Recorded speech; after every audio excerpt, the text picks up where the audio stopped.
నల్లధనాన్ని అరికడితేనే దేశ అభివృద్ధి సాధ్యమవుతుందని తెలుగుదేశం పార్టీ అధ్యక్షుడు చంద్రబాబు నాయుడు అన్నారు. ఈ రోజు హైదరాబాద్ లో మీడియాతో మాట్లాడుతూ అవినీతి రహిత భారత్ ఏర్పడే వరకు తాము పోరాడుతూనే ఉంటామని ఆయన చెప్పారు. దేశంలో 70 లక్షల కోట్ల రూపాయల నల్లధనం ఉందని అంచనా అంటూ 1000 రూపాయలు 500 రూపాయల నోట్లను రద్దు చేయాలని చంద్రబాబు నాయుడు సూచించారు.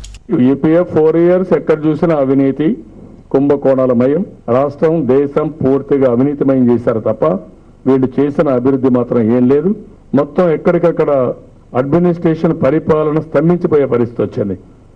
అది జరిగింది. దాని మీదనే మేము రాజీ లేని పోరాటం చేస్తాం. జనాభాలో ఈ 500 రూపాయలు 1000 రూపాయలు 100 రూపాయల నోట్లు ఎవరికి ఉపయోగపడుతున్నాయంటే కొంతమందికి, అంటే పేదవాడికి ఉపయోగపడడం లేదు. కానీ ఈ డబ్బులుండే వాళ్లకు బ్లాక్ మనీ కోసం, అవినీతి డబ్బుల కోసం, నేర చరిత్ర కలిగిన వాళ్ళకి ఒక భూమి కింద ఇవి ఉపయోగపడుతున్నాయి. బ్యాంకుల ద్వారా ట్రాన్సాక్షన్స్ అందరూ కూడా బ్యాంకుల ద్వారా చేయడం.